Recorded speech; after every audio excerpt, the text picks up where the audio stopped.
السلام عليكم الحمد لله كفى وسلام على عباده الذين اصطفى أما بعد فأعوذ بالله من الشيطان الرجيم بسم الله الرحمن الرحيم ولا تهنوا ولا تحزنوا وأنتم الأعلون إن كنتم مؤمنين وقال سبحانه وتعالى في موضع آخر لقد صدق الله رسوله الرؤيا بالحق لتدخلن المسجد الحرام إن شاء الله آمين محلقين رؤوسكم ومقصرين لا تخافون فعلم ما لم تعلموا فجعل من دون ذلك فتحا قريبا صدق الله العظيم وقال رسول الله صلى الله عليه وسلم قال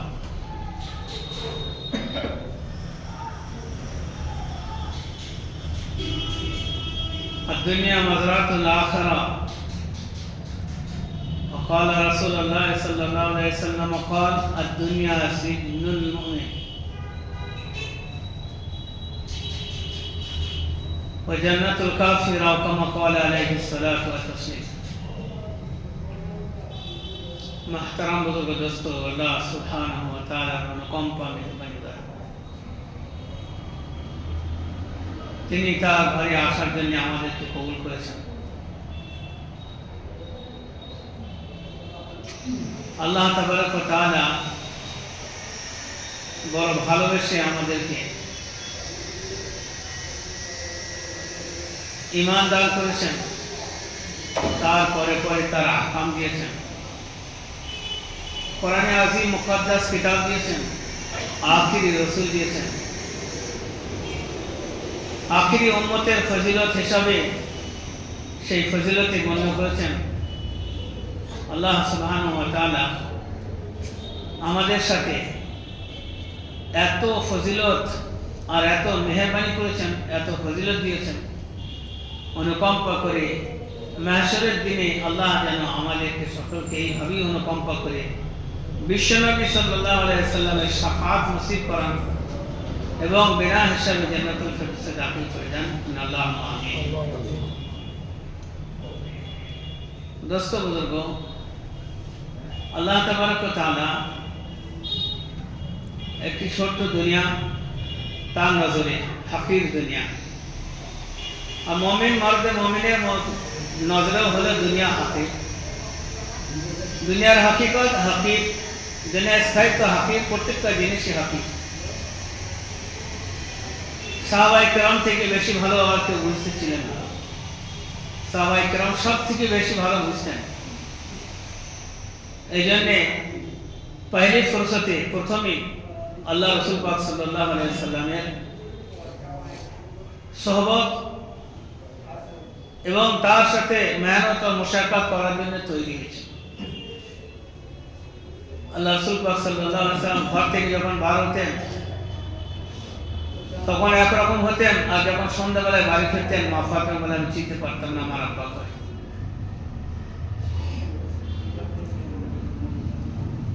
আমরা যারা দিনদার পরেশগার লোক, সঠিক তথ্য যারা আখিরাত বুঝে নেওয়ার লোক, তাদেরকে দুনিয়া কোনো সময়ই ভালো লাগে না।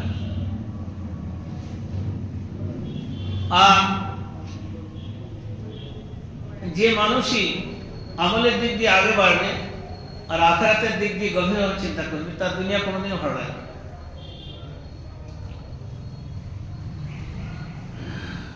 সারা জীবন দিনের খিদমত করেন, সারা জীবন আল্লাহ রাসূল পাক সাল্লাল্লাহু আলাইহি ওয়াসাল্লাম থাকেন, জিহাদের ময়দানে জান দেওয়ার জন্য প্রস্তুত থাকেন, তারপরেও মৃত্যুর সময় ইমানের উপর এত ভয় থাকে যে আমার আখিরাত কি হবে, ইমানের সাথে দিতে পারবো না।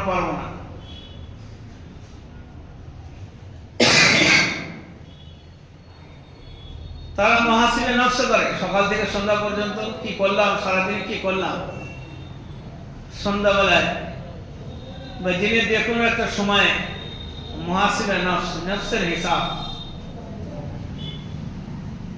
মালের হিসাব, ইনকামের হিসাব, সবের হিসাব হয়। এটা দুনিয়ার কেউ করে না, শুধু একজনেরই করে, সেটা হলো কি আল্লাহ। নফসের হিসাব করায় সারাদিন আর কি করা হলো, কতটা নেকি ইনকাম করলো, কতটা গুনাহ করলাম, কি করলাম, কতক্ষণ সময় আল্লাহ রাস্তায় দিলাম, কতক্ষণ সময় নিজের রাস্তায় ব্যক্তিগত জীবনে দিলাম, কি গুনাহ করলাম, কি করলাম, ইত্যাদি ইত্যাদি তেনার চিন্তা করেন মহাশয়। যত দিনের গুরুত্ব মহত্ব অন্তরের মধ্যে আসবে, তত চলা বলা ওঠা বসা সব কিছু তার আলাদা। সব কিছু করে তারপরে মানুষ যখন দুনিয়া থেকে যায়, তো সে আফসোস করতে থাকে যে আমি কিছু করতে পারিনি। আর আমরা যারা কিছুই করি না আখিরাতের জন্য, তাদের কোনো আফসোস হয় না। গত 2-4 দিন আগে দারুল দেওবন্দে আপনার বিশাল বড় আলিমে দিন ইন্তেকাল হয়ে গেল, মারা কর্মদ্দের সাহেব। 75 বছর বয়স, 50 বছর 40-50 বছর ধরে দারুল দেওবন্দের শিক্ষকতা করেছে। একটা আলিমের দিন দুনিয়া থেকে চলে যায়, এরকম আলিম আর ফের দুনিয়া আসে না। কিয়ামতের লক্ষণ যে তোমাদের ভালো ভালো আলেম উঠে যাবে, আর সেই জায়গায় শূন্যস্থান পূরণ হবে না, ভালো আলেম আসে না। দুনিয়ার সব জিনিস সুবিধা হবে, সুযোগ হবে, সব কিছু পাওয়া যাবে, দিনের উপর চালনেওয়ালা আর দিনদার পাওয়া যাবে।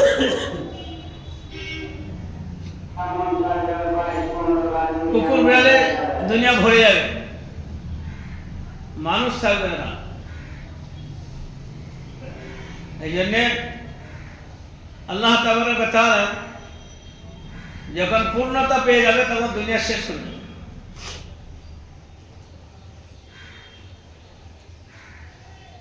আল্লাহ রাসূল পাক সাল্লাল্লাহু আলাইহি ওয়াসাল্লাম সমস্ত সাহাবা দিনের খাতিরে মদিনা ছেড়ে মক্কা চলে গিয়েছিলেন, মক্কা ছেড়ে মদিনা চলে গিয়েছিলেন, হিজরত করেছিলেন।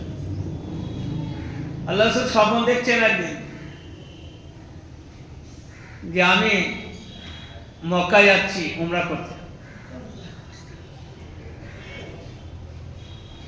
সাহাবায়ে কেরামদেরকে স্বপ্নের ব্যাখ্যা করলেন, সকালবেলায় বললেন। সাহাবাদের মনে খুব আগ্রহ জাগলো যে আমরা উমরা করতে যাব। কম বেশি 15 সাহাবাকে নিয়ে আল্লাহ রাসূল পাক সাল্লাল্লাহু আলাইহি ওয়াসাল্লাম এলেন।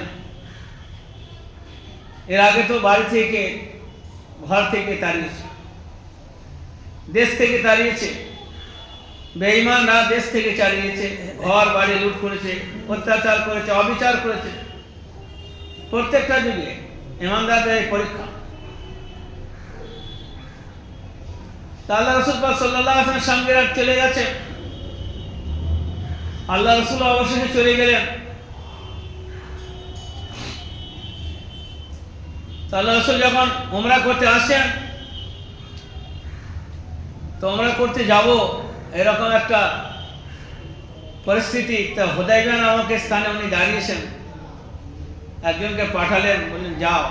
হয়তো ওমরকে প্রথমে পাঠানোর জন্য প্রস্তুত হলেন আল্লাহ রাসূল, যে আপনি গিয়ে একটুখানি খবর দিন যে আমরা উমরা করতে এসেছি, অন্য কিছু না, শুধু উমরা করবো, আমরা চলে যাবো। আমাদের সঙ্গে উঁট শুদ্ধ সাথে আছে, যে জবাই করা উঁট সেরকম কোরবানির সময় উমরার সময় যে উঁট জবাই করতে হয়। তাহলে রাসূল পাক সাল্লাল্লাহু আলাইহি সাল্লাম বললেন যে আমরা উমরা করতে যাব। তাহলে তো ওমর রাদিয়াল্লাহু তাআলা বললেন আমি যাব। এর থেকে ভালো যেহেতু ওসমান গনি রাদিয়াল্লাহু তাআলার প্রভাব আছে, আত্মীয়তা বেশি আছে, ওনাকে পাঠান। আল্লাহ রাসূল পাক সাল্লাল্লাহু আলাইহি সাল্লাম হয়তো ওসমান গনি রাদিয়াল্লাহু তাআলা পাঠালেন। হয়তো ওসমান গনি রাদিয়াল্লাহু তাআলা গেলেন মানুষের কাছে সলাহ পরামর্শ দেওয়ার জন্য।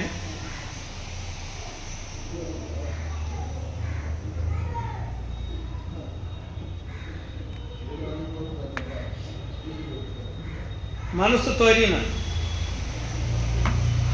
হযরতে ওসমান রাদিয়াল্লাহু তাআলা মক্কাবাসীদেরকে পরামর্শ দিলেন যে আমাদেরই তো লোক, আর আমরা কোনো ঝগড়া গণ্ডগোল, আপনারা তো দেশ থেকে তাড়িয়ে দিতেন ইত্যাদি ইত্যাদি সব, আমরা তো মদিনাতে গিয়ে আছি, কিন্তু আমাদের কৌতূহল, আমার নবী পাক সাল্লাল্লাহু আলাইহি ওয়াসাল্লাম মনের আশা, আমরা হুদায়বিয়া নামক স্থানে অবস্থান করছি, আমাদের সঙ্গে কুরবানি ওট শুদ্ধ সাথে আছে। তদন্তর যুগে বেঈমানরা, মক্কাবাসীরা কোরবানির পশুকে খুব শ্রদ্ধা করত। তোর মধ্যে একজনে বললে যে হ্যাঁ আমরা একটু চলে দেখব যে কোরবানির পশু নিয়ে এসছেন, অর্থাৎ উট এনেছেন, অতএব কোনো অসুবিধা নেই, ওমরা করতে দেওয়া হোক। ওদের মধ্যে না বলে তুই বড় বাহাদুর হয়ে গেছিস, কোনো ক্রমে এখানে ওমরা তো দূরের কথা, কাছে আসতো, দেশ থেকে চলে গেছে। হযরত ওসমান রাদিয়াল্লাহু তাআলা বললেন, না আমাদের তো অন্য কোনো মকসদ নাই, আপনারা দেখতে পারেন আমরা তো, আমাদের সঙ্গে উট শুদ্ধ আছে, জিহাদ করতে গেলে এসব জিনিস কেউ আনে না, আমরা ঝগড়া গন্ডগোল কিছু চাই না, কেবলমাত্র বাইতুল্লাহ জিয়ারত করবো, চলে যাবো। মনে হচ্ছে বাপত্ব সম্পত্তি দেবে না, সেখানে বীর ও বাহাদুর সাহাবী আছেন। হযরত ওসমান গনি রাদিয়াল্লাহু তাআলা আনহু বললেন, সব রকম বোঝানোর পরেও যখন কোনো উত্তর পেলেন না, তো ফিরে আসবেন। তো ওনার আত্মীয়দের মধ্যে কিছু লোক বললেন, ওসমান আপনি যদি চান তাহলে আপনি ওমরা করতে পারেন। হয়তো ওসমান গনি রাদিয়াল্লাহু বললেন, শোনো, আমাদের আমল হয় আল্লাহর তরফ থেকে হুকুম আসে, আর আমল করে দেখান রসুল, আর যেমন রসুল করেন তখন আমরা করি। এর নাম হলো আল্লাহর হুকুমকে জনাবে রাসূলুল্লাহ সাল্লাল্লাহু আলাইহি ওয়াসাল্লামের তরিকায় আমল করা। আল্লাহর হুকুম, যে কোনো একটা হুকুম, নামাজ একটা হুকুম, পড়বো কি করে? রসুল দেখেছেন। রোজা একটা আল্লাহর হুকুম, করবো কি করে? রসুল দেখেছেন। বিবাহ একটা আল্লাহর হুকুম, কিভাবে করবো? আল্লাহ রসুল দেখেছেন।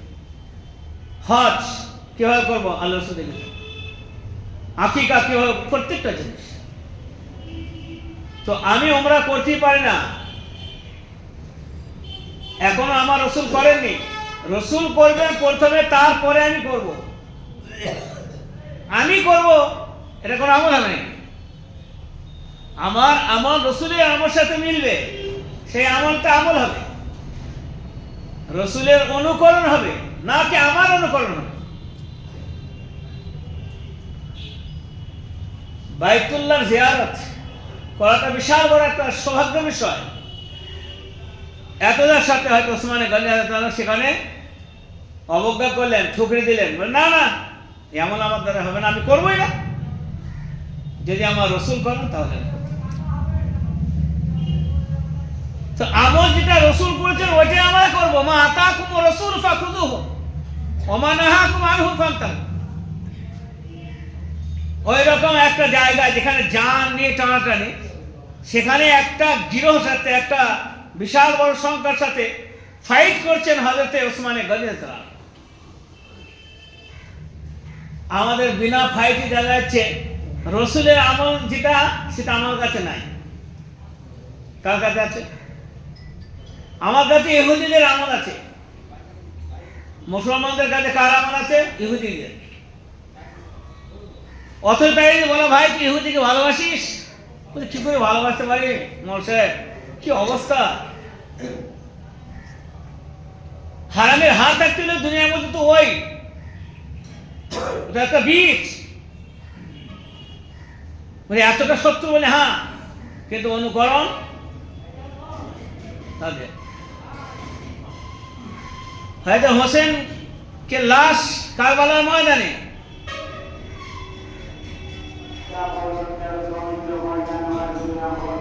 কাঁদছে হয়তো হোসেনের জন্যে, আর মদত হচ্ছে একজনের দলে, এক কান্না, বুঝলেন।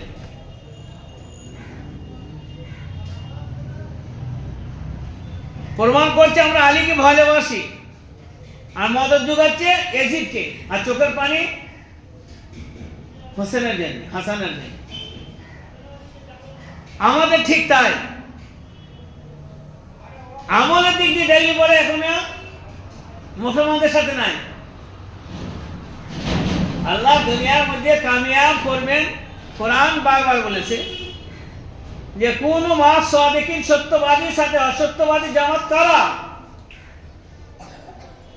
ইল্লাল্লাযিনা আমানু ওয়া আমিলুস সালিহাত, যারা ঈমান আনয়ন করে এবং তার প্রতি ঈমানের উপর জমে, ঈমানের যে তাকাদা পুরা করে, ঈমান যেটা আদেশ করে সেটা করে, যেটা নিষেধ করে সে রুকে যায়। বয়স হয়ে গেল, বিয়ে হয়ে গেল, শাদী হয়ে গেল, নাতি নাতনি হয়ে গেল, এখনো খায়েশ পুরো হলো না, আর বিয়ে দুটো করতে মন যা কর, কত অসুবিধা নেই, দুটো থেকে তিনটে, তিনটে চারটে অর্ডার দেওয়া আছে প্রয়োজন হলে, সেরকম ভাবে পরিস্থিতি হলে, তার আগে না। কিন্তু তরিকা ইহুদির হবে না। আগে যাত্রা গান তো দেখেছেন, যাত্রা গান আগে হইতো, ও এখন আর করবে না। এখন করলে পরে ওটা আবার বুঝে ফেলেছে, এখন মানুষরা বুঝে ফেলেছে না। রাজা যদি মহারাজের মধ্যে বড় জামা না পরে সে রাজাই হতো না। প্যান্ট শার্ট পরে রাজা তো এই দিন নাকি হলো, বড় জামা, জুব্বা, এ পর্যন্ত জামা হবে, ভজালি থাকবে, তলোয়ার। যাত্রা গানে পাঠ করলে পরে, রাজা হলে পরে, নায়ক হলে পরে, ভিলেন হলে পরে, হ্যাঁ প্যান্ট শার্ট পরে হয়েছে কোনোদিন? কিন্তু আমাদের ওই জামা কি প্যান্ট টুল যে পরিয়েছে ইংরেজ ইহুদি, সমানে অনুকরণ চলছে। আর যদি বাধা দেওয়া হয় তাহলে কেমন উত্তর হয় জানেন? কেন, এতে কি অসুবিধা আছে? চলবে না, যায় নাই। একবার বললে না যে জুব্বায় কি অসুবিধা আছে, লম্বা জামায় কি অসুবিধা আছে, দাঁড়িয়ে কি অসুবিধা আছে, ওটা অসুবিধা আছে। তো তরিকা যখন মোহাম্মদ যার সাথে হবে, তার সব কিছু ভালো লাগতে হবে। আর কিচ্ছু যদি ভালো না লাগে তাই আল্লাহর হুকুমটা মানতে হবে। তাই তো ওসমান রাদিয়াল্লাহু তাআলা বলে, যা যা তোর ওমরা করবো নবী, আমি ওমরা করার জন্য আসিনি। আমার রসুল যে জায়গায় প্রথম না ওমরা করবে, আমল করবে, সে আমল আমরা করি না। এই কারণে বলে আল্লাহর হুকুমকে জনাবে রাসূলুল্লাহ সাল্লাল্লাহু আলাইহি ওয়াসাল্লামের তরিকায় করা, এটা হলো দ্বীন। আর যদি কোনো আমলকে আল্লাহর হুকুমকে জনাবে রাসূলুল্লাহ সাল্লাল্লাহু আলাইহি ওয়াসাল্লামের তরিকায় না করা হয়, সেটা হলো বেদীন, সেটা দ্বীনই নয়। কেক খাওয়া কোনো মানে নাই, কেক খাওয়া যাবে। আল্লাহ রসুল বললেন যে হারামকে হালাল করবে না, আর হালালকে হারাম করবে না। হালালকে হালাল জানা এটা ইবাদত, আর হারামকে হারাম জানা এটা ইবাদত। ফালতু ফালতু করবে না, হালালকে হারামের সাথে, আর হারামকে হালালের সাথে, হালালকে হারামের সাথে মিশিয়ে দিয়ে, ঘুলিয়ে দিয়ে জীবনযাপন করবে না। হালালকে হালাল জানবে, হারামকে হারাম জানবে, এটা হলো আল্লাহ রসুলের দ্বীন।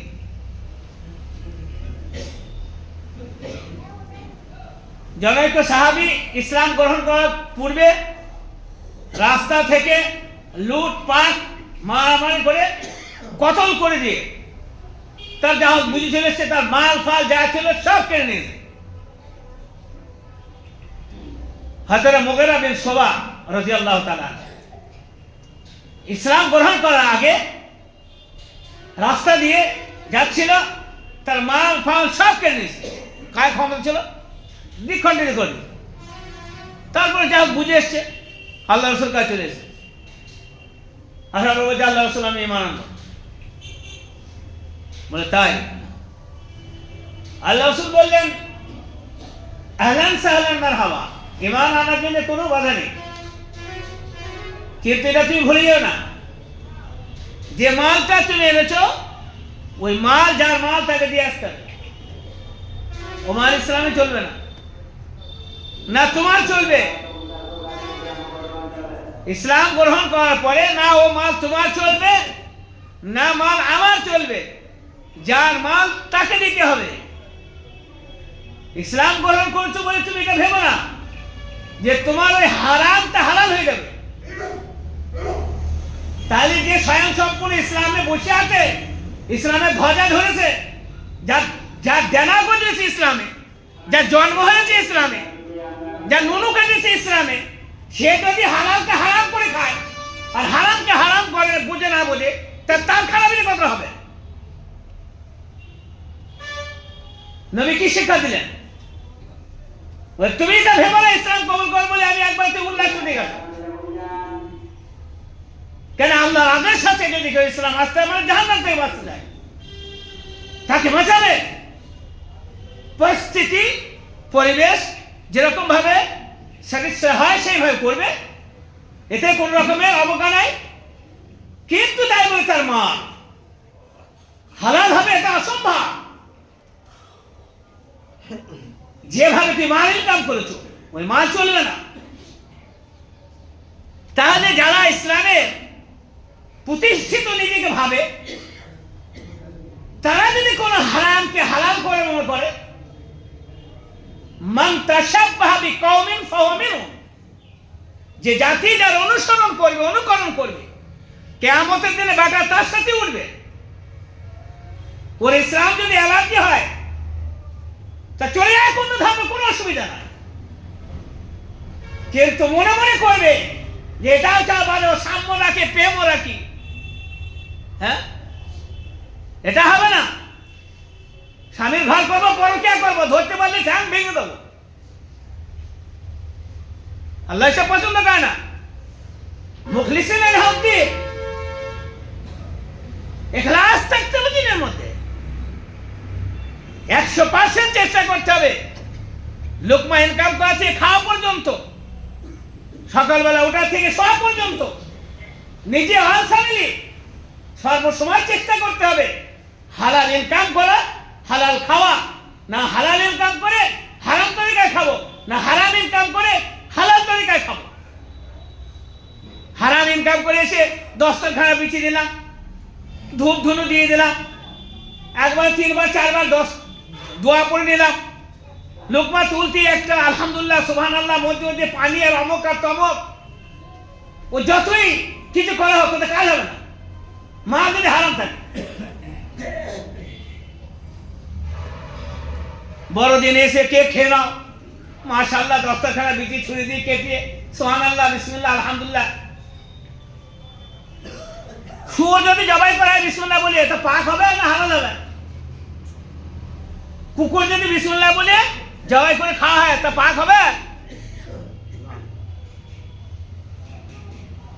বড়দিনে কেক খাচ্ছে, হওয়া তো দরকার ছিল যে আমরা যেরকম ভাবে লায়ক মুসলমান, কমসে কম এইরকম ভাবে প্রকাশ্য, একটা হলো অপ্রকাশ্য আর একটা হলো প্রকাশ্য। যখন গুনাহ হবে তা প্রকাশ্যে তার প্রতিবাদ হওয়া দরকার, মানা করা।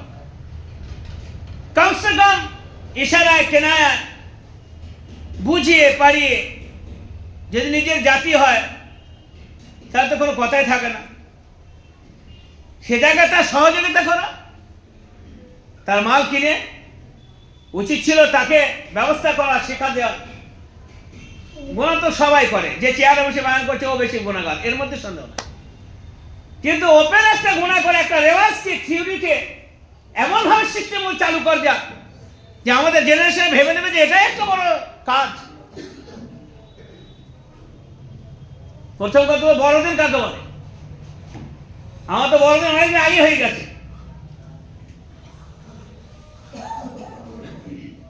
সব থেকে ছোট হতে হতে দিন যেদিন বন্ধ হয়ে যায় তারপর যেদিন বাড়ে সেটাই তো বড়দিন বলবো, সেদিন অনেক আগেই হয়ে গেছে। তারপরে যে আমল করবো বলতে বুঝিয়ে পাওয়া যায় না, আপনি মৌলানা সাহেব নয়, আপনি হাফেজ সাহেব নয়, আপনি কিছুই না, ঠিক আছে, কিন্তু যখন কোনো একটা আমল আপনি করবেন তা আপনি একটু জানবেন না, একটু যাচাই করবেন না। আলেমকেও আল্লাহ তাআলা ছাড় দিয়েনি, আর আমাদের সাধারণকেও ছাড় দিয়েনি। সাধারণ বলে কি অসাধারণ কাজ করবে? তা আল্লাহ কি বলেছে? ও যখন জাহান্নামে যাবে তাই বলবে আল্লাহ আমি সাধারণ, আমি জান্নাতে যাবো না, আমি জাহান্নামে দিয়ে দাও।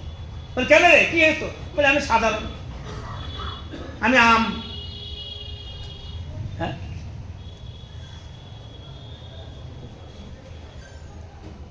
খাওয়া একটা মস্ত বড় ইবাদত, কিন্তু তাহকিক করে খাওয়াটা ফরজ করা হয়েছে। তাহকিক মিন্স এটা যেটা খাচ্ছে এটা হালাল না হারাম, এই খাওয়াটা চলবে না চলবে না। কেউ যদি মাছের সাথে যদি গোস্ত কম্পেয়ার করে বলে মাছ মরা যদি খাওয়া যায় তা গরু মরা কেন খাওয়া যাবে না? চারটে বোনের সাথে যদি বিয়ে করা তো নিজের বোনের সাথে করা যাবে না? হ্যাঁ, ওই কে কি তো ওখানে খাচ্ছে এখানে এখানে খাওয়া যাবে না? তাহলে ওর তো কোনো ওষুধ নাই। ওর একটা ওষুধ আছে কিন্তু সে ওষুধটা পাওয়া যাবে না, বন্ধ হয়ে গেছে। হয়তো আমার হয়তো ডেকে আনা হতো, একটা হাতে চাবি দিয়ে ছেড়ে দেওয়া হতো, যে ব্যবস্থা ওমর হতে পারে। হয়তো ওমর হতে কাছে একজন গেছে, আল্লাহ রসুল পাক সাল্লাল্লাহু আলাইহি ওয়াসাল্লাম একটা ফয়সালা করে দিয়েছে, সে পয়সাটা পছন্দ হয়নি, আল্লাহ রসুলের কাছে গিয়েছে। প্রথম আবু বকর সিদ্দিক রাদিয়াল্লাহু আনহু কাছে গিয়েছে। হয়তো আবু বকর সিদ্দিক বললেন কি ব্যাপার, এই ফয়সালা আল্লাহ রসুল করেনি? বলে হ্যাঁ করে দিয়েছে। বলে আমার পছন্দ হয়নি। দৌড়া দৌড়া দৌড়া এখান থেকে, দৌড়া দৌড়া দৌড়া এখান থেকে, দৌড়া। বলে আচ্ছা ঠিক আছে, তোমাদের ওমর কাছে যাও। হয়তো আমার একটা গাড়ি গিয়েছে।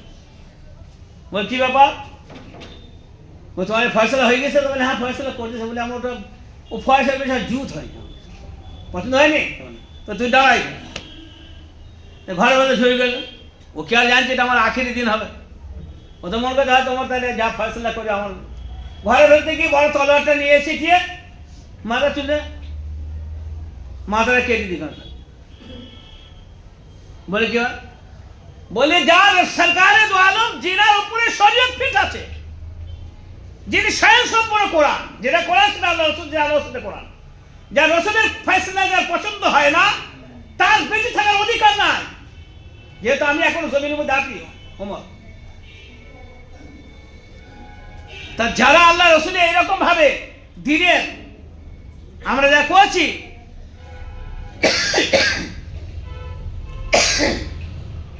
যদি ওমর এখানে দু চারটে তৈরি হয়ে যেতেন তাহলে বোঝা যেত। কারণ হচ্ছে আমাদের মধ্যে বলার কেউ নাই, গোনা করার মধ্যে সব পচু আমরা, কিন্তু কেউ মুখ খরচা করবো না, বলবো না।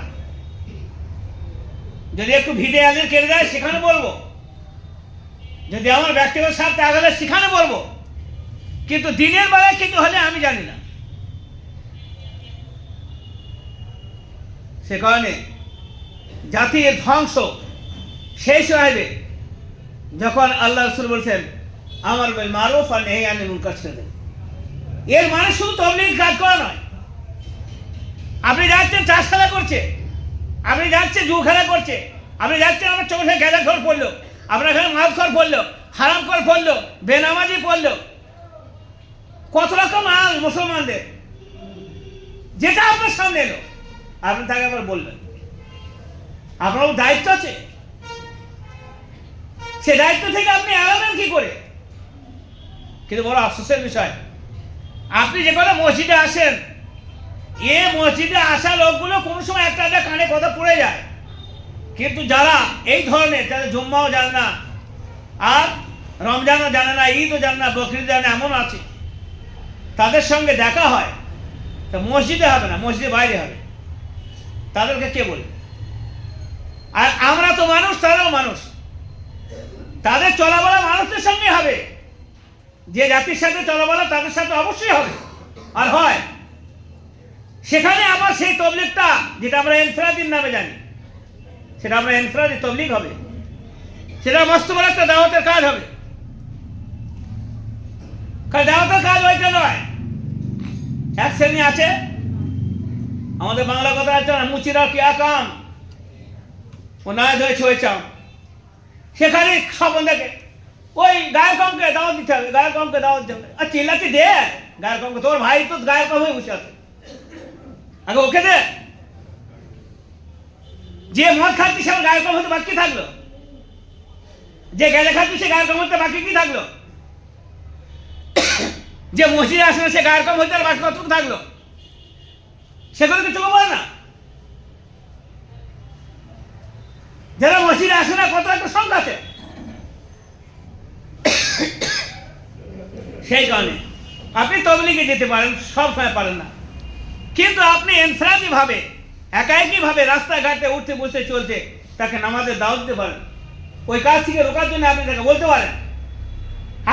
আখলাকের সাথে, চরিত্রের সাথে নম্রতভাবে, ভদ্রভাবে, মার্জিতভাবে তাকে আপনাকে বলা অবশ্যই আপনার ফরজ। জাতি তো লাগান ছাড়া, জাতিকে বোঝাবার কেউ নাই। সেজন্য এ হক, এ কাজ, এ দায়িত্ব আল্লাহ তাআলা সবাইকে দিয়েছেন। শুধু আসবো রাস্তায় যেটা করে করুক, একটা মধ্যে বাংলা কথা আছে না, বেশি পণ্ডিত হলে আবার যেটা করে করুক বলে, যেটা করে দুনিয়ার দিক দিয়ে করলে পরে সাজবে, দিনের দিক দিয়ে যেটা করে বলে, আর আপনি চুপ করে থাকবেন। সাহাবা যেটা করে দিন আসতে আমাদের কাছে, ওই যেটা করে না আপনি আমার ভালো, আমার ব্যবসা, আমার দোকান, আমার চাকরি, যেটা করে না না, ওটা ভুল জিনিস। যেটা করে মানে আপনি মরে গেলে যেটা করে সে ঠিক আছে, আপনি বেঁচে থাকতে নয়। আপনি হুজুরের উম্মত হলে ঠিক আছে, যে আপনি বলে হুজুরের উম্মত না তাহলে ঠিক আছে। আল্লাহ দায়িত্ব দিয়েছে, আল্লাহ বুঝার তৌফিক দান করুন। ওয়া আখিরু দাওয়ানা আলহামদুলিল্লাহি রাব্বিল আলামিন।